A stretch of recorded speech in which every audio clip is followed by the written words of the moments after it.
Hey everyone, welcome back. Hope you're having a fantastic day so far. So we are now down to the final countdown. We have just 5 days left, pretty much, for the Senate to pass the Social Security Fairness Act. This is a bill that right now is in the Senate. It's already passed in the House with over 300 votes. Republicans are backing it, Democrats are backing it. This bill has a ton of support, but right now they only have right around 5 days left to pass it. Otherwise, the end of the year takes place, the bill dies, and they're right back to square one of having to pass this bill once again in the House.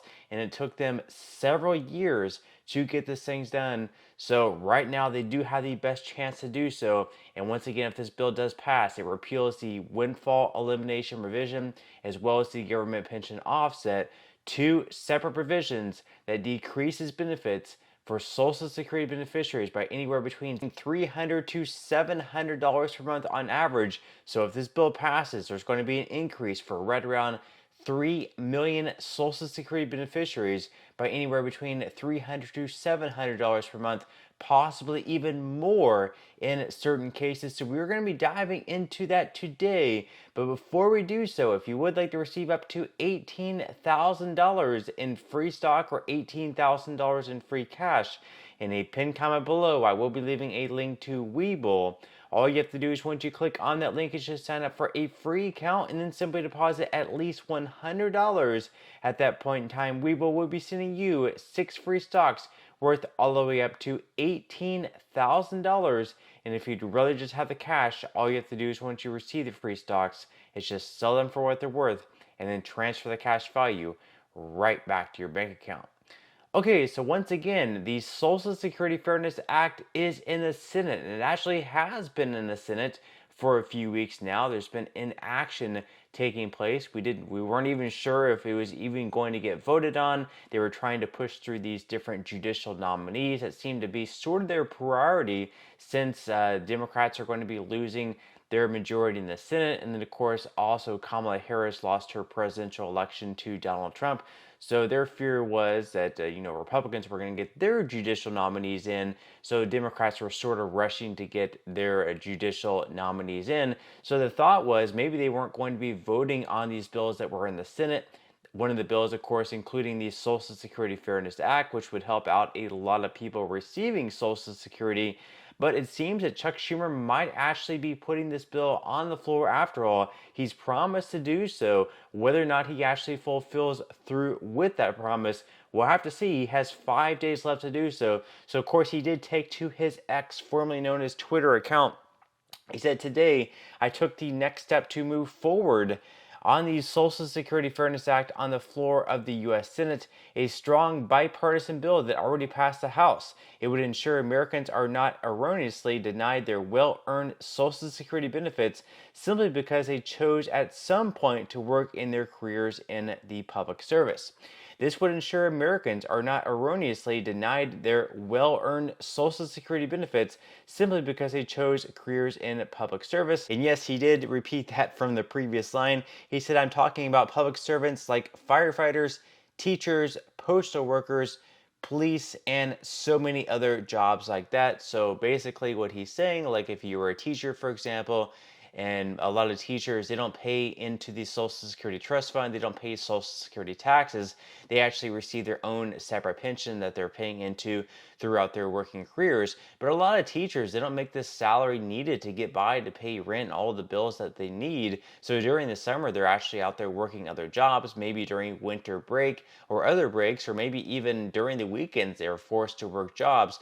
So those jobs actually do pay into the Social Security Trust Fund. They pay Social Security payroll taxes on that. And over the years, they're actually earning enough working credits through Social Security to be eligible for Social Security in addition to their pension. But simply because they are receiving their pension, there was a rule set back in the 1980s that did not want people to be able to double dip to be able to receive a pension as well as the full Social Security benefit. So they actually had a rule there where they were going to reduce a good portion of the Social Security benefit to try to create some sort of fairness. So because of that, some people actually responded to Schumer's post on X For example, we have someone here saying, "Mr. Senator, sir, why do those unions get to double dip?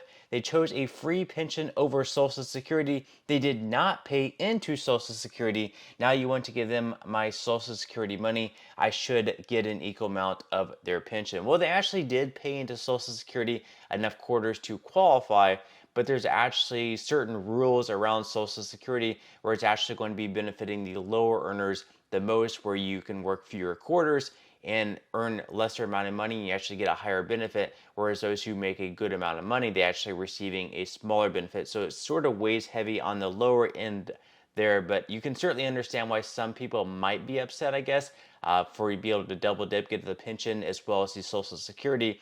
But obviously, a lot of people are being hurt by this as well. They're going into retirement expecting a higher Social Security benefit, maybe like $1,200 per month from Social Security. But whenever they go to retire and start collecting those Social Security benefits, they realize they're only going to be receiving like $300 per month, a $900 reduction in their benefit, which is obviously going to really affect their benefit in a great but bad way.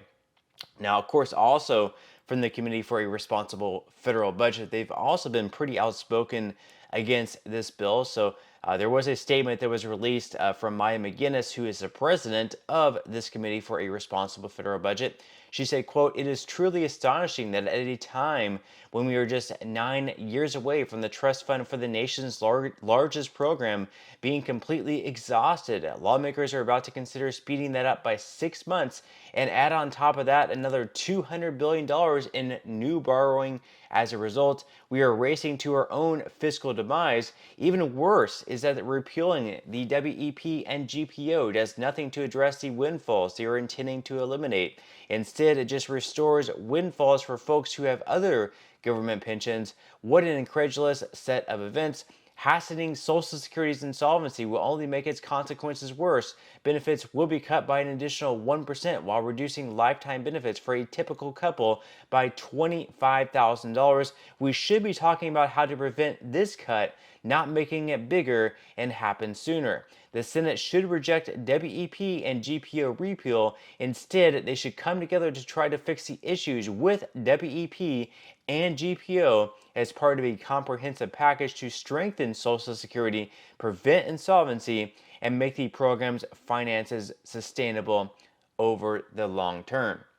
So basically, her point is, instead of passing this bill, they should be addressing the Social Security insolvency date, which is anywhere between 2032 to 2033, where if they don't do anything by making sure less money leaves the trust fund, or having more money come into the trust fund, or having the interest build quicker in the trust fund, there is going to be a cut across the board by anywhere between 19 to 26%. She believes this should be addressed rather than passing things like the Social Security Fairness Act, which would actually speed up the insolvency date by another 6 months. Now you can see up on the screen here, we have the calendar for the Senate. The red dates are when the Senate is not in session. So we just have the 16th through the 20th left. That's 5 days left where the Senate is going to be in DC voting on bills and doing different things regarding legislation, voting in federal judicial nominees, things like that. So they have 5 days left if they want to pass that, starting on Monday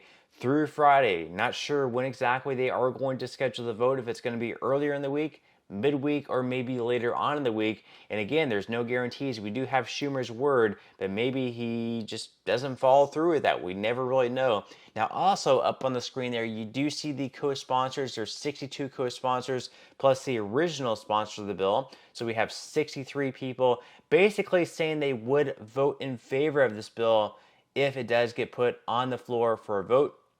They would only need 60 votes, so we do have the affordability of having 3 of those sponsors or co-sponsors actually voting no on the bill, and it would still pass. Now you can see out of those, we have 46 Democrats, 13 Republicans, and 3 independents. Out of the Republicans voting in favor of it, we have Susan Collins, Bill Cassidy, Lisa Murkowski, Markane Mullen, John Kennedy, Mike Braun, J.D. Vance, Deb Fisher, Jerry Moran, Pete Ricketts, Marsha Blackburn, Rick Scott, and John Boozman. So we can afford to actually have 3 of those Republicans who drop off and vote no longer in favor of this bill.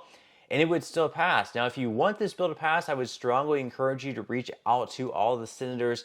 Make it known to them how important this bill is to you, how you've been impacted personally. We've read different stories of those people expecting a much higher benefit, and whenever they actually go to receive Social Security benefits, their benefit is actually greatly reduced than what it should be because of these two provisions. But leave your thoughts and comments below. Are you for this bill? Are you against it? Do you think that Schumer is actually going to follow through with his promise and put this bill on the floor for a vote? Leave your thoughts and comments below. But that's all we have for today's video, and I will see you in the next one.